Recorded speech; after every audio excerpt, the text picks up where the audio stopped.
Ladies and gentlemen, everybody in the audience, great to have you here again. This is the Roundtable conversation.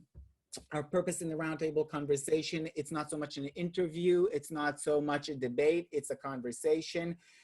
We want to raise all kinds of polarizing topics and share different points of view as far as values are concerned and as far as concerns are concerned.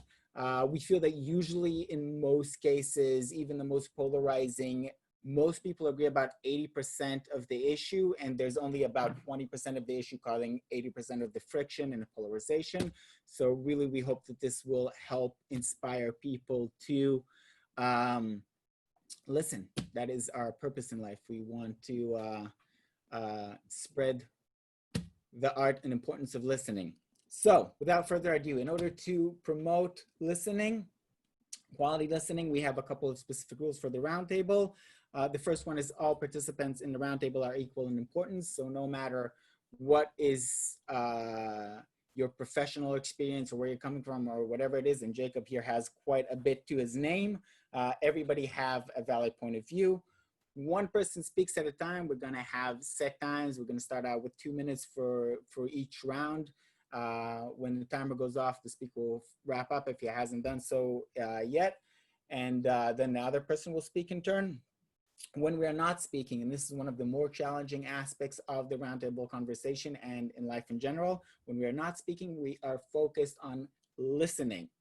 We pay attention to what is being said and we try to understand and empathize with the speaker, even if we don't agree with him, especially if we don't agree with him. We might just learn something. And another important point that I feel would really serve people in today's day and age and in life in general is that we always add to the common pool of knowledge. We never negate, we don't argue.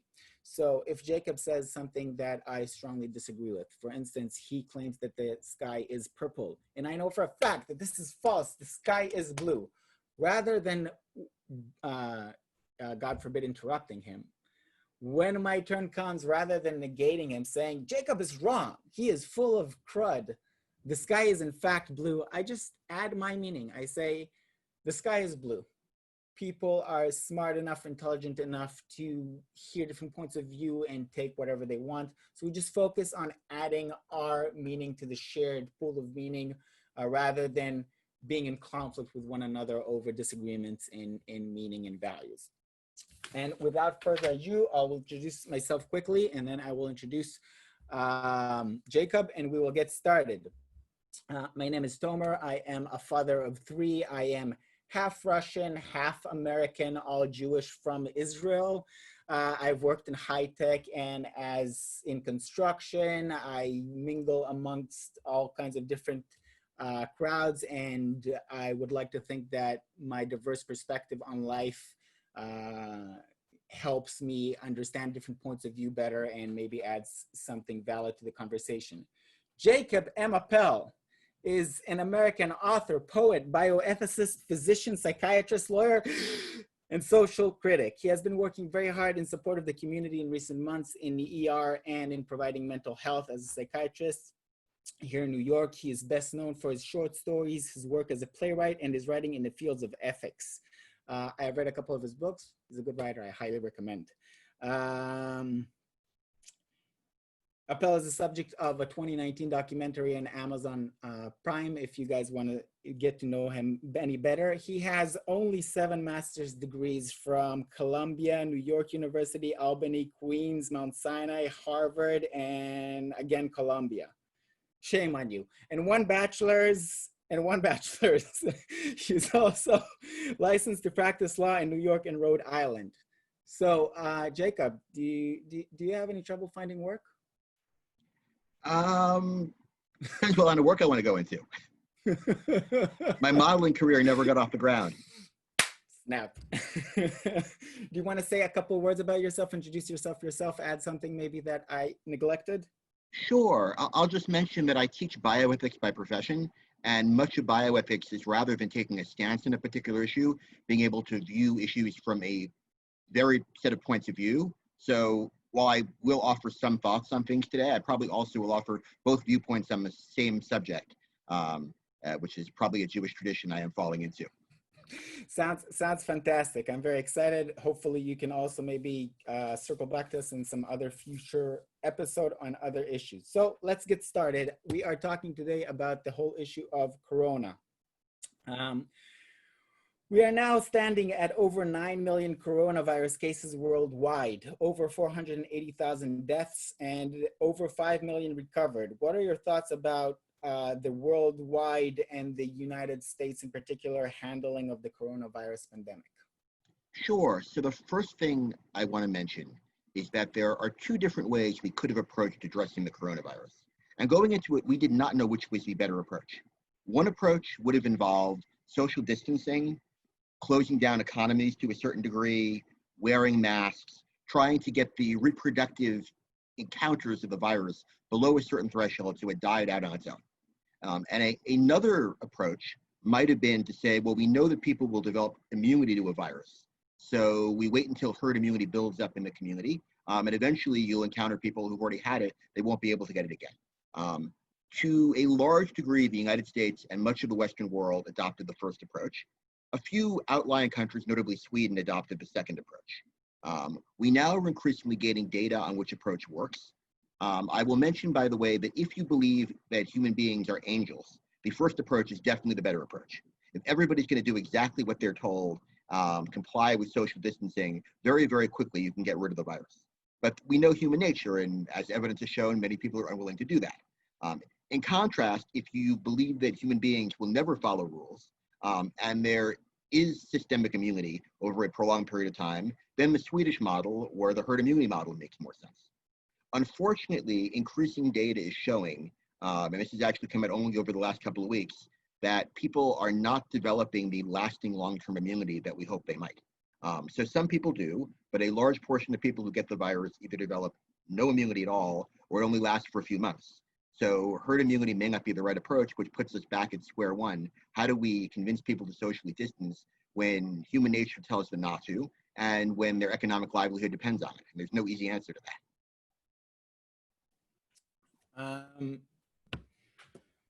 Yeah, I think this is a very, very complicated issue. We do have the example of Sweden. We have the example of most of the rest of the world. I think that my concern really in this case and always is I feel like there wasn't enough conversation about it. There was a lot of this is the only truth and kind of like a shoving of this reality towards people. And I believe, as a believer in the democratic process in freedom of people, that it would have been good to actually have an open conversation about it and be honest that in a lot of times decision leaders didn't actually know what was the right course of action, and they did the best that they could. And that's all that we can ask of them. But I feel that we would have benefited from a more open conversation about it. I think there is a lot of secondary effects to the strategy that was decided. We'll discuss, there will be a couple questions that address it. And a big question is also, what is the end game? Because you can't social distance forever, definitely not to the extent that it was in the first couple of months. So that is a big question. All in all, though, I would add in perspective, and this ties to the next question that we'll delve into in a second, is that this is not the first pandemic that we've experienced as humanity, although we tend to have short-term memory. I feel that we've definitely progressed since 1918, the last big pandemic, really Spanish influenza, and the effects that had worldwide. So I feel that there is a certain level of improvement. Perhaps by next time we'll get it even better. My second question is as follows. There's a lot of different opinions regarding the lethality of the pandemic. There seems to be the full range between people compared to a variant of the common cold on one end, and all the way to the extreme of people it seemed to project it as if it's like as bad as the Black Plague. How serious is this pandemic? How easily and how fast does it spread? How dangerous it is once you get it? And does that vary depending who are you talking about? which segment of the general population? Absolutely. So I think you have an extreme range of views. And like you said earlier, we do need to have more discussion, because the one thing I'm sure of about COVID is many more people think they know the answers than knowledge is actually known. I can say with confidence this is not analogous to the Black Plague, which killed a third to half the population of Europe and the world at one point, or its incarnations later on, like the Plague of London. On the other hand, there is no data to suggest this is simply just a variant of the common flu that will kill 40,000, 60,000 people a year. The data in the United States already disproves that, because it's already killed 120,000 people with this massive economic lockdown. It's going to fall somewhere in between. And what I suggest to people is we're probably too focused on that data alone. If you're going to have debates over whether the economy should be shut down and to what degree, whether protests should be allowed and what degree, whether Orthodox Jews should be able to have large funerals and to what degree, you need to balance the risks of those endeavors in the context of the spread of the virus. So that's really the conversation we need to be having. I would also add that we're often told that every life is precious. That may be true in a religious or philosophical sense, but it's not true in a practical sense. We make trade-offs and rationing decisions all the time where to spend healthcare dollars. We could spend 50% of our GDP on healthcare, but not have any consumer goods. We choose not to do that. So the analogous question is, how much restriction, how much sacrifice of liberty, how much sacrifice of economic benefit are we willing to engage in order to protect human life? But it's also more complicated here, because there becomes some threshold where people are afraid to go out in public or engage in economic life, at which point your efforts to preserve the economy are actually undermining the economy. And I think there at least was a point in March or April where we had reached that point where a large number of people were afraid to leave their homes. And until you dispel that fear, you can address the economic issues.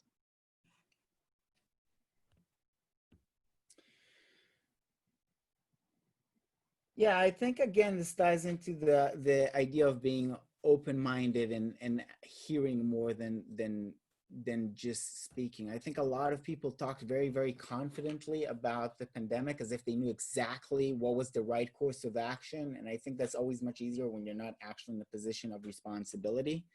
I think the truth is, like you said, it wasn't clear. It's becoming more clear. It's definitely somewhere in the scale between the Black Plague and the common cold. It's neither. It's somewhere in the middle. And moving forward, I think as a humanity, or at the very least at the US, we'll have to make decisions as far as how to balance different priorities with the new concern of the coronavirus.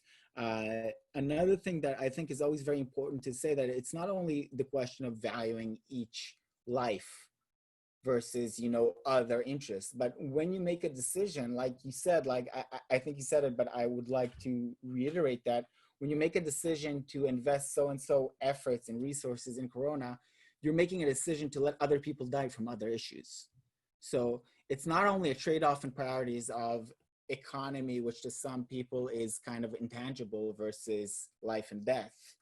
It is actually a decision between, will I let people die from Corona, or will I let them die from other reasons, and to what extent and where?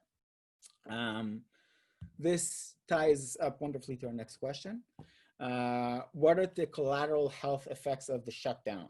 How does the shutdown affect an increase in mental health issues, domestic violence, depression, suicide, and hunger on the one side, and a decrease of proper care of these issues on the other? Sure.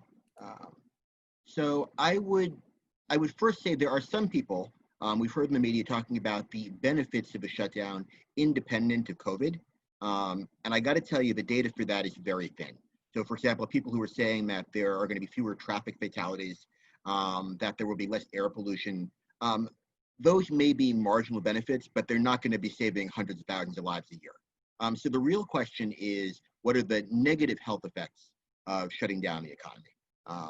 I think the most glaring and most immediate ones are going to be in human welfare areas. So there are going to be victims of intimate partner and domestic violence who aren't able to get help. There are going to be victims of child abuse, animal abuse, who aren't able to get help. And we have data now that the number of child abuse cases reported has gone down substantially, even though we can presume the number of actual child abuse episodes has gone up during the confinement of a pandemic.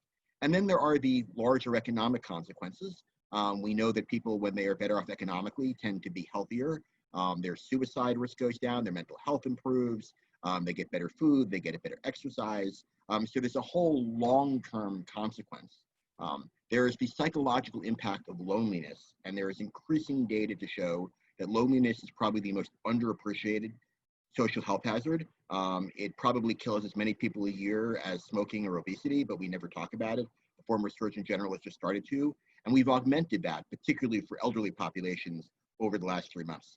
So the short answer is there are large-scale impacts upon people's health, independent of the people who simply don't go to the doctor because they're locked at home. Nobody's done a meaningful calculus of balancing those risks against the risks of COVID. My gut instinct, which I have little data for, is there's probably a balancing point where a certain degree of lockdown saves you lives, and beyond that level of lockdown, it costs you lives. But since we don't have the data, nobody knows exactly what that point is.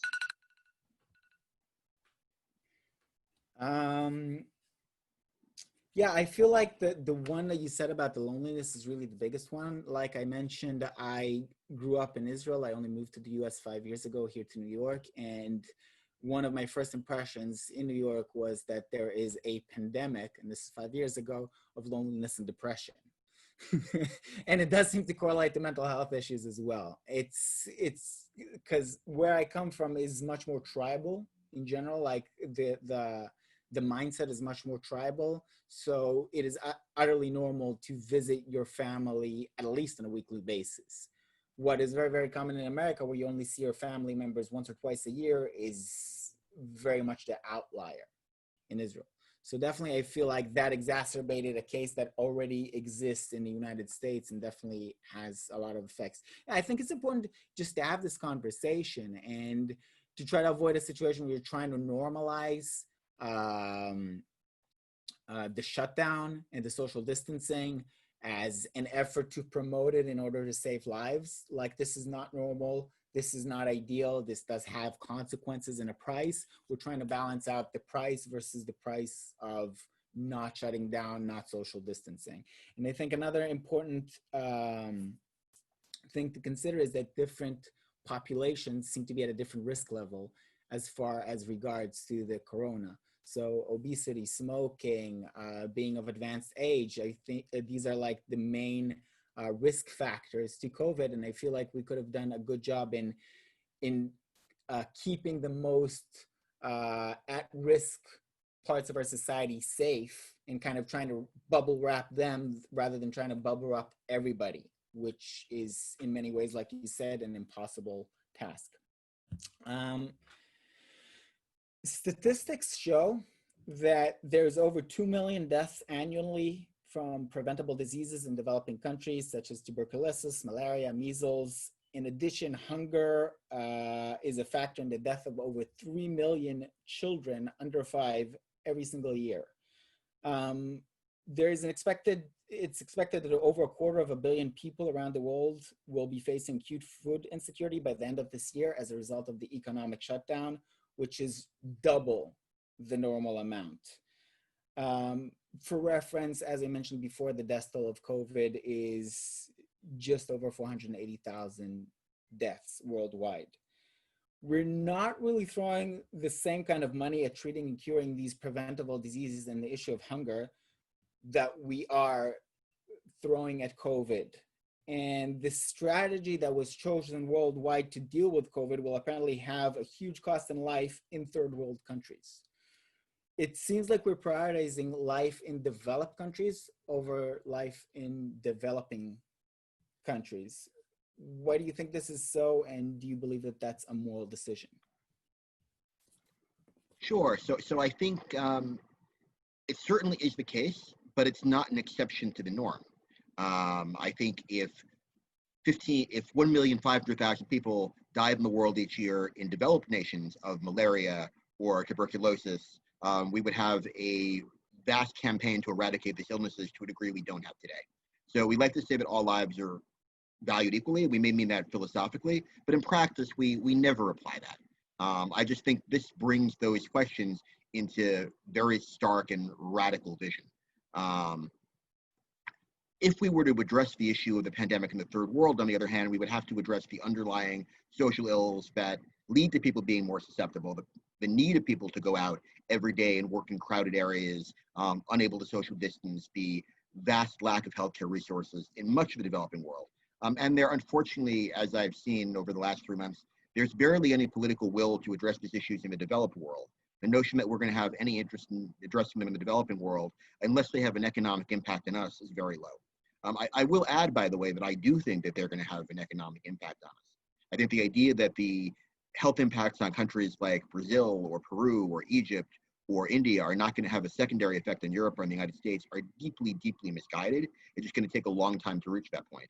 I know there is a debate between whether we should be more nationalistic in our interest or more global in our interest.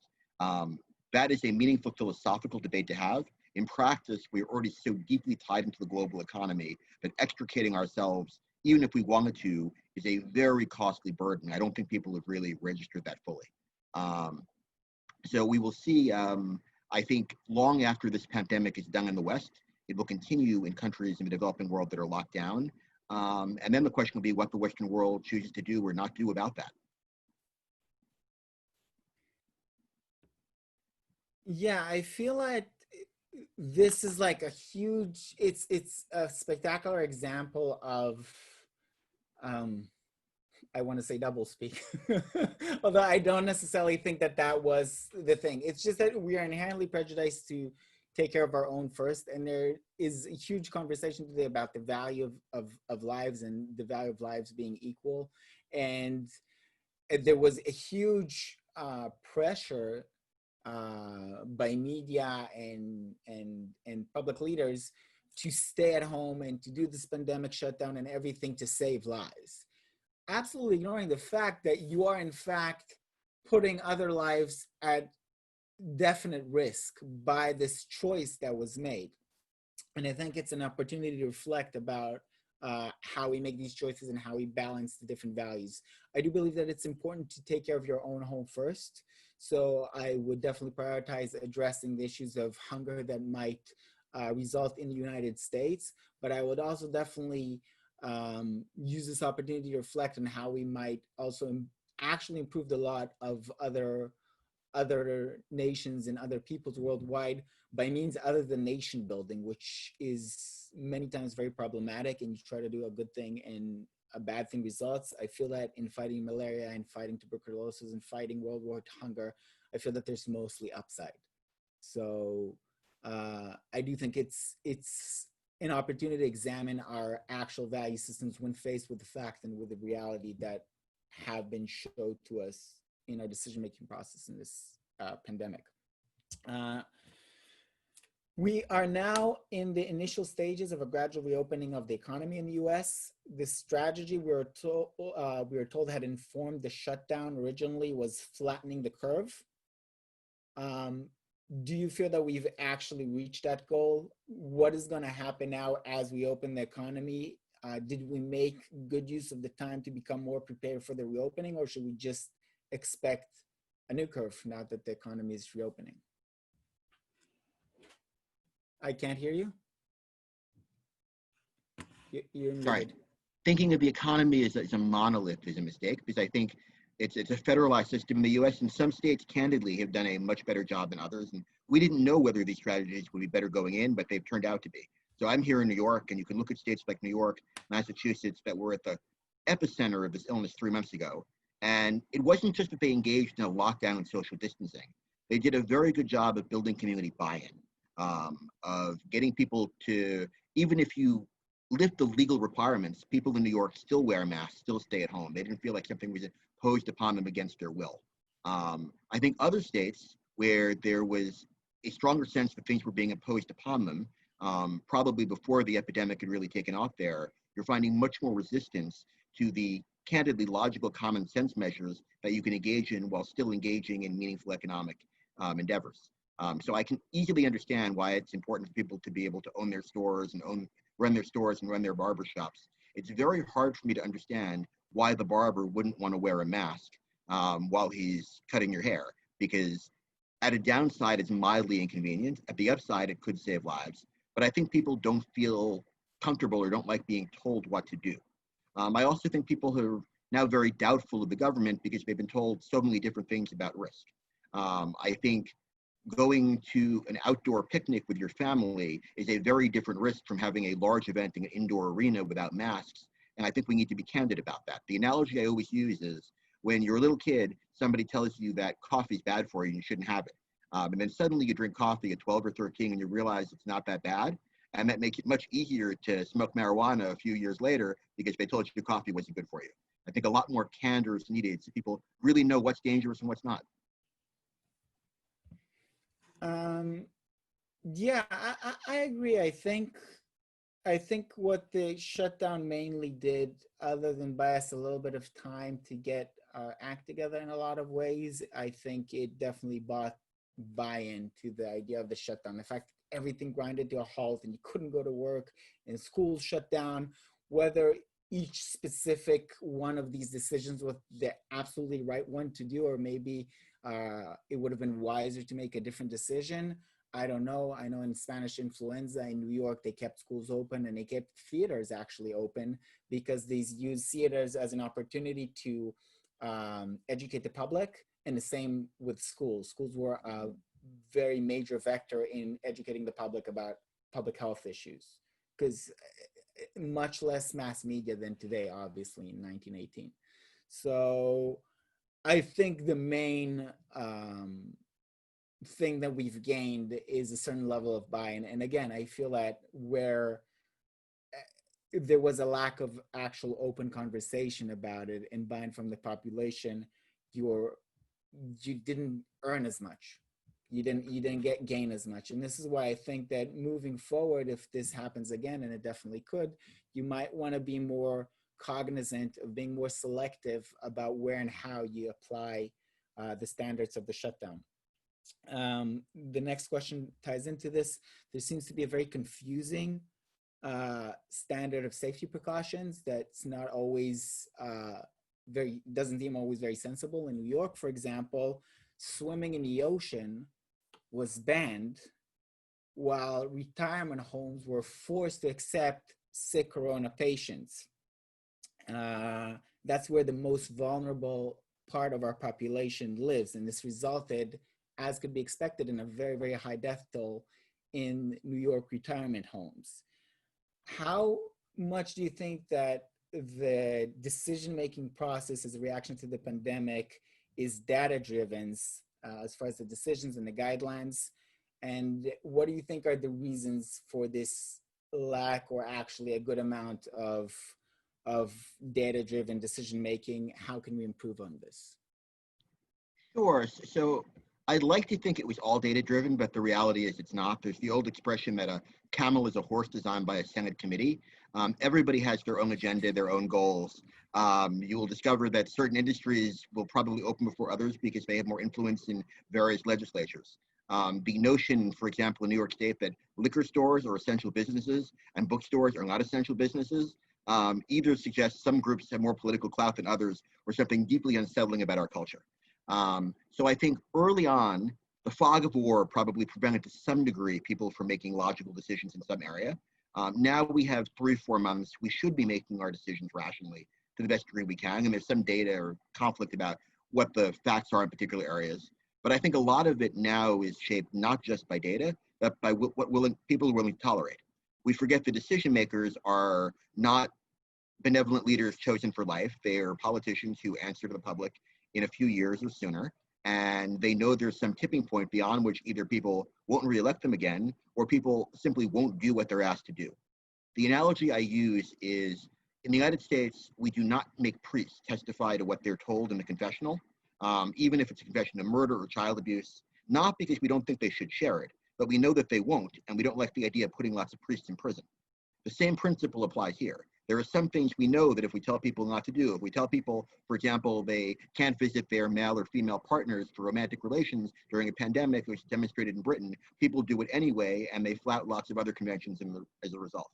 So you really want to figure out what the point is which protects people the most, that people are actually willing to comply with, and that's your sweet spot. And our data assessment should try to drive us to that point. Yeah, I definitely agree in full. I think a lot of the decision making was driven by either impetus or popularity or whatever the case may be. You know, this idea of everybody needs to shut down, so we can't let people go to the ocean and get all the fish sick with COVID-19. I think that was a case of just doubling down on something that didn't really make a lot of sense in the beginning. I think this is where we can, as a society, benefit from a less combative way of doing things, of my team versus your team, and actually trying to be a bit more collaborative and understanding different perspectives and actually having an open conversation. And I think it's also very, very important to learn from past mistakes in trying to make laws that most of the government want to keep. So, you know, in the past, we have the great example of prohibition and how that really had a lot of negative effects on society, on criminal organizations. Most people did not actually uphold that law, and that had long-lasting effects on how people relate to laws in general. So I think it is important to try to make decisions that are reasonable and logical and try to communicate the logic and reason to as many people as possible. I think especially tragic is the fact that we did not do a good job protecting the most vulnerable communities. I think we should have doubled down on really, really protecting retirement homes, really making sure that all the people that go to work there are screened, that visitors is screened, and that hygiene is improved over there, and everything that could possibly be done to insulate those people from getting sick. Even if we would have proceeded with a strategy of trying to achieve herd immunity, I think that is the one thing that we should have preserved anyway, trying to really safeguard our retirement homes, our older people. And I think it's a shame that we didn't do that. There is an increasing concern regarding the politicization of the pandemic. This concern is caused by what appears to be a double standard as regards to forced economic shutdown and harsh restrictions on public activity on the one hand, such as funeral attendance, which you mentioned. People who tried to protest the shutdown were ridiculed and threatened and ridiculed by medical representatives. Religious practice was very strongly curtailed. On the other hand, there was pretty widespread support of the protesting and in some cases even rioting and looting, which were ignited by the George Floyd murder.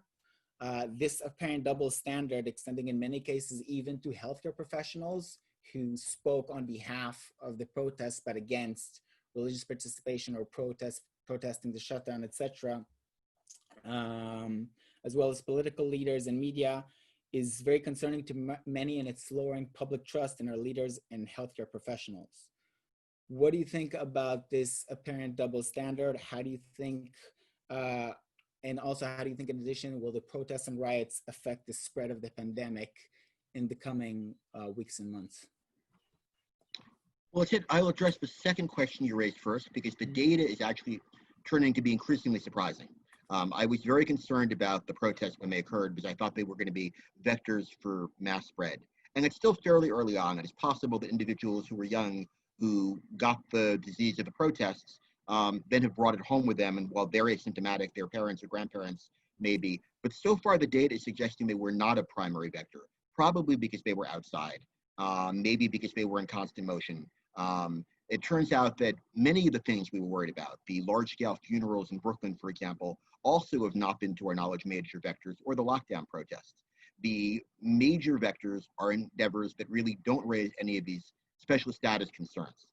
Instead, they're entirely leisure activities or recreational or optional activities that people shouldn't be engaged in, like Memorial Day weekends, having hundreds of people inside your home. That makes no sense to me at a time like this. That's a public health hazard under the current circumstances.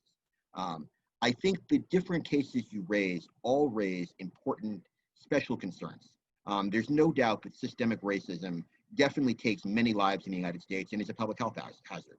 There's no doubt that funerals in Brooklyn for Hasidic Jews are a longstanding and deeply meaningful religious tradition that simply can't be compared to people sitting on a beach in Florida. There's no doubt that the people protesting against the lockdown were not simply engaging in economic self-interest, but really deeply believed they were engaging in part of a long history of civil protest and civil disobedience and protecting American freedom. I think different politicians weighed these differently, and I think that's very concerning.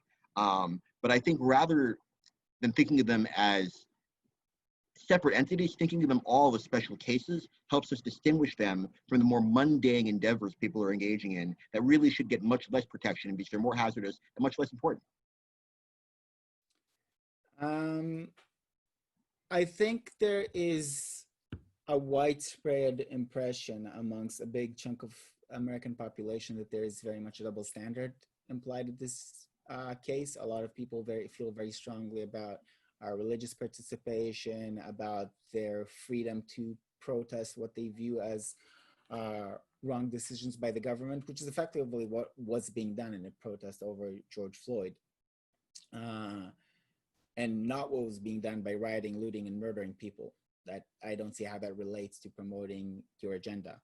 And I think it's important for policy leaders and decision makers to be very, very cognizant of that and careful when they make decisions to not let their own personal biases and agendas play a role. Because first of all, I'm very, very happy that it seems yet that there isn't going to be a very, very serious result as far as the corona epidemic is concerned because of the widespread congregations. I'm very happy about what that has to say about other activities. I hope that very soon all the other activities that would fall into the same bracket as far as safety is concerned, you know, going outside to picnic, going to the beach, swimming, different businesses that are in open air would also benefit from this newfound knowledge. But I think it's very, very important to try to be very, very delicate with the rein of power when you wield it, because otherwise you will have a very serious issue in wielding it. If you're perceived as unfair, and I think it's fair to say that it was unfair in this case, and this is not to diminish from the cause of people who were protesting and upset about that case of police brutality, but different people were upset about different things, and we are in a general community with people have different values, different priorities, and you have to treat everybody fairly or you will have an issue.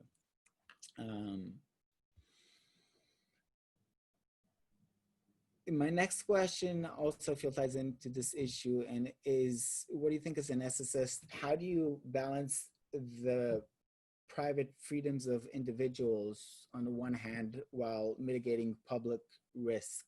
Should the private freedom of people even be a consideration when faced with a threat like the coronavirus pandemic? Oh, absolutely. I think it would be a grave mistake to say that just because there's a pandemic, we sacrifice all of our freedoms. I think you saw that happen in some other countries. I think if you lived in Wuhan in China, you probably did sacrifice all of your freedoms for a limited period of time. And it's worth noting that was able to occur because you didn't have that many freedoms at baseline. In a country like the United States, where freedom is what we're trying to protect, we really want to be very reluctant to deny people basic rights and basic freedoms. The question is, at what point does that tipping occur? We don't want to give you the right to speak if doing so kills millions of people when we could keep you from speaking for a few days and save millions of lives. That seems intuitive to a lot of people. I do think what you said about equity is important, and I think the optics of equity are important. But I think there are areas we want to carve out that are special in the sense that they involve rights. And historically, we've viewed religious rights, protest rights, not just protesters against police brutality, but also protesters to voice their concerns about economic freedom as fundamentally different from people who are simply engaging in economic endeavors. Because if you can't protest for whatever your viewpoint is, you can't change the way the system runs. If you want to change the lockdown rules, you go out and protest. That should be protected, but you should convince the legislature to change the rules before you actually engage in civil disobedience and opening up your own barbershop or your own pool or the like. I do think it is important that Americans not lose sight of the value of freedom in the context of saving lives. And I think it's important that we make sure that everybody's freedom is protected equally to the degree we can. I think there is a perception, rightly or wrongly, that some people's freedom has been protected more than others. I think, on the other hand, there's a perception that at baseline, different people's freedom may be protected more than others. And that inherent conflict is why this was such a traumatic moment for all of us.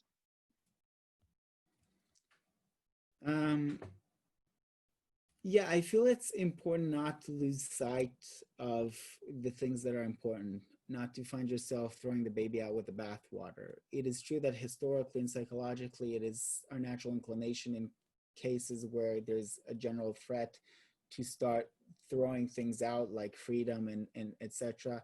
In World War II, all the Japanese people after Pearl Harbor were rounded up and put in camps. And during World War I, there was a very, very strong propaganda campaign to promote it. And there was a Sedition Act enacted, and they really clamped down on people who saw things differently. And I think it's important to remember what America stands for and not take it for granted. I think people take the idea of their freedoms very much for granted. They don't really understand how rare of a thing it is in the world and how fragile it is. There is a reason why we have a system of checks and balances, like the founding fathers understood, I think very well, the limitations of the human nature, and they wanted to hedge against that in a system that would keep the worst angels of our nature at bay. Obviously, you have to balance the public good with the private freedoms of each individual. I think, for instance, in the case of the protest, as it has been shown that when when the people in power related to the point of the protest, they felt that it was too important in order to prevent. But when there were different protests that they did not identify with as much, they prevented them in a difference of days. So I think it is, like you said, very, very important to be very, very careful with that. I would have focused much more on safety precautions within the context of these public activities, such as let's move all of these activities outside. Let's send the police there to make sure people social distance, make sure they have masks, provide masks if they lack it in amongst themselves. I think that would have been much more productive than shutting this down and denigrating it, rather than just engaging it and trying to help and understand it, even if you don't necessarily believe in Jesus or whatever the case may be, or in the Jewish God or whatever the case may be. There's this line from the Holocaust of the Lutheran priest who said, when they came for the Jews, they didn't say anything because they wasn't a Jew. When they came for the gay people, they didn't say anything because they wasn't gay. When they came for the unionists, they didn't say anything because I was a unionist. I wasn't a unionist, but when they came for me, there was no one left to speak out for myself. So the freedom that you don't value when it's somebody else's being taken away is the same freedom that will be taken away from you the following day.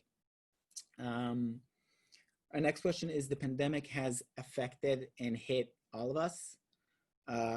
You would expect that it would have pulled us together, united us in our common threat. And yet it feels like once again, we are becoming polarized over this issue. Do you agree? If so, why do you think that is? Sure. So I think, unfortunately, we live in very polarizing times, and we don't need to be. I mean, the most remarkable thing is that the difference of opinion between the political leaders on the right and the political leaders on the left in this country is actually not that broad when you think about the history of the world. For the most part, they believe in the civil transfer of power, in basic fundamental rights, in a government chosen by the people, in our basic understandings of science, philosophy, healthcare, the freedom of worship, things that may seem fundamental to us, and like, how could one doubt that, but are not the norms either in the history of the world or throughout the world. The far right and the far left in the United States, as they're defined within the political spectrum, probably have a lot more in common than anybody in our political structure has with people who live in China, or people who live in North Korea, or people who live in Equatorial Guinea, or at least their leadership. So we should not lose sight of that. And yet, the way our political structure is designed, which worked well when the founding fathers set it up, now encourages polarization. Part of that is media-driven. People generate profit from peeling off an extreme group. Part of that is a two political party system that drives people in primaries to choose the most extreme position. And part of that is a lack of civil discourse. So one of the great things about both this show and I think other measures in increasing dialogue is it helps people realize that the people who disagree with them may be wrong, but they're not evil. And usually they're people who have similar goals in mind or similar ideas of justice. They have different mechanisms for getting there and start with different premises. As I remind people during the Cold War, both hawks and doves wanted to win. They just viewed different strategies, not different goals. Yeah, I couldn't agree with you more. I think it's a shame that even in such an opportunity where there's a common enemy that's common to all of us, it seems that it's being used to drive a wedge between us rather than unite us. I think it has a lot to do with our kind of addiction to sensation, to being very, very like, you know, it, like all these movies today are so aggressive, so fast, so quick. And also I think a lot of it is driven by media that's desperate for attention in the area of more and more distractions. You know, the internet is available, there's a lot of different opinions. I think it would do us well, each and every one of us, to try to reconsider that way of doing things. I constantly engage online. There will be a position pointed out, and I try to actually engage with it rather than to denigrate it. And when somebody just engages in an ad hominem attack, which is ridiculously common, Nazi, racist, this, that, and the other thing. Forget the fact that I'm a Jew. It's really odd. Um, I just pointed out that's an ad hominem attack. It doesn't actually add any value or weight to your point of view. Here's why I think this. Can you actually point out to why you think different? And I think, like you said, most people are of center, and they mostly agree on most things. Most people agree that police brutality is bad, that the murder of George Floyd should be held accountable, fired, and tried, that gay people should have the freedom to engage in whatever activity they want. The points of contention are on the fringes. I am very concerned, though, about the extremists. I am less concerned in the United States about the extreme right, just because I feel that it's less powerful in the United States in this day and age. When it gets very, very extreme, like in World War II, like in Germany, it is obviously a very scary thing. But I feel that a good thing about it is that it's much more visible. I am very, very concerned about the extreme left position that does seem to be on the rise in the United States today and worldwide in general, becoming more violent, more aggressive, and more, and it's not being pushed out of the center left. It's kind of taking over the center left instead of being kicked out, and that is a very serious concern for me. As a family, half my family is survivors of Marxist Russia. People don't really understand how quite horrific Marxist regimes were and are, with 200 million deaths to their name of that ideology. I think it is definitely something to be concerned about, and a big thing I hope this channel will do to help is combat that most extremist of those points of view. What do you think we should expect moving forward as far as the pandemic is concerned? How long do you think this will affect us? Should we expect fundamental and lasting changes in the way that we behave in public, in the range of public activities that we engaged in maybe the structure of cities? Maybe there'll be return to more rural life, employment culture and standards. Do you think we'll customize this to prioritize high-risk groups? What do you expect the future holds for us? You're muted. Sure. So I think anybody who thinks this is a short-term battle has really not been paying attention. We hear a lot of talk about bringing a vaccine to market, and I hope we do. But it should be noted, the fastest any vaccine has ever been developed was the vaccine for mumps, and it took 4 years. So the idea of developing a vaccine in 1 year, particularly if we're not willing to use human challenge trials, people are actually exposed to the disease, and so far they've been reluctant to do so, seems highly unlikely to me. Hopeful, but highly unlikely. So I think we're talking 2, 3, 4 years before society returns to some semblance of normal, but it's going to be a new normal. On the one hand, I think people have realized there are a lot of things they can do with technology that they couldn't do before. And it's also in some ways showed in some cases the emperor isn't wearing any clothes. I heard an NYU professor talking earlier that this will radically change higher education because suddenly parents are at home watching their college students on Zoom and thinking, I really pay $30,000 for this BS. This seems unreasonable. I think it's the ability of us to have this conversation over Zoom rather than in a studio where I can see a patient in 5 minutes from now or 7 minutes from now without leaving my apartment at the same time is wonderful. So I think there will be a long-term plus. My joke is I also add, and now that barbers wear masks, I'll never have to make small talk with them again. But at the same time, I think it is going to be a long slog ahead, and human nature simply isn't designed for isolation. We are pack animals in a way. We want to spend time with our friends and family, but we don't want to kill our friends and family in the process. And navigating that is going to be a collective enterprise. I think the more we learn about the disease, the easier it will be to make those decisions. I remind people we're still very early on in this process. We've had HIV with us for almost 40 years, and we're barely starting to understand it. So the notion that we'll understand a disease like COVID in a few months is just impractical.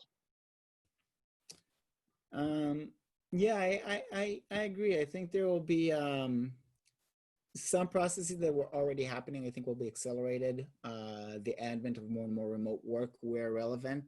I think, you know, all of these high-tech companies and financial firms in New York, which all stayed at home and still paid insane real estate prices for empty offices, a lot of them probably realized they could probably save on offering people remote work at lower rates, and it's a win-win. You can live somewhere else where your quality of life is better, your dollar goes farther, and you don't have to commute in. You can't do everything remotely. As somebody who's trained as an electrician, I assure you cannot do electrical work remotely. And most really of the bricks and mortars of our economy, you can't. So plumbers, electricians, high power lines, sewage, like everything that makes, you know, the trains running on time demands people over there making it happen. I do think it makes us a little bit more cognizant of things that before maybe we could have done better. So maybe people will be more sensitive about sneezing all over everybody, because now it's not only influenza, which also kills, like you said, 40 to 50,000 people a year in the United States. Hopefully now it will kill less because people will be more careful in the way they behave in public. I think it'll take a couple of years. I think ultimately we'll return to a default, but I think it's likely to happen in a kind of a 10-year scale, 5-10-year scale, rather than tomorrow, next month. Spanish flu hit, it was as bad, worse in many ways, I feel, and yet nobody remembers about it. So yeah, I do hope that there will be reform as far as risk factors to creating such pandemics. I'm not that optimistic about it, but I would like to see wet markets eradicated, not only for health issues, but also for, you know, just animal rights issues and the environment, and also definitely the huge cost in life and economic cost that was caused by such risk factor. I think we should be fair and cognizant about having open conversations about these risk factors and trying to eliminate them moving forward. How are we doing with time? I'll ask you a last question. What do you think is a silver lining in the pandemic? What good things do you think have happened as a result, if any? Well, I think the silver lining, if ever there were one, where there are now more people with kittens and no kittens waiting to be adopted. So at least there's one plus. That being said, I think this will, in the long run, remind people that we are all in this together. Even though in the moment the world seems more polarized as a result, my hope is that in the long run the world will seem less polarized as a result. There's the end of the powerful Auden poem written about the days leading up to World War II, in which he says we must learn to love one another or die. And I think increasingly people are starting to realize that. They are realizing that even if we shut our economy, even if we focus on ourselves, a disease in China or India can kill us all. And therefore it behooves us to make sure that we're all on the same page about issues of science, technology, risk. And hopefully it will draw attention to the other risks facing us that we don't talk about. I think climate change gets a fair amount of traction in the public discourse, but there are a number of other major risks to humanity that get none. For example, geothermal storms or solar storms that can melt the power grid overnight, like the one that occurred in 1859 and knocked out the telegraph service. Or antibiotic resistance, the notion that you would never be able to have elective surgery or treat a common bacterial infection. And up until now, there's really been very little interest in addressing these major concerns. And I'm hopeful that once the pandemic is behind us, we have more collective will to see the series of real threats to humanity lurking on the horizon, because most of them are threats we can actually do something very tangible about if we set about doing it, but we really got to start soon.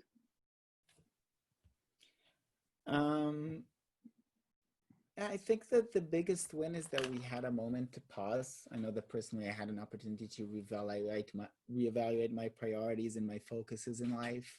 I've came back to the Roundtable after I've neglected it for a couple of months.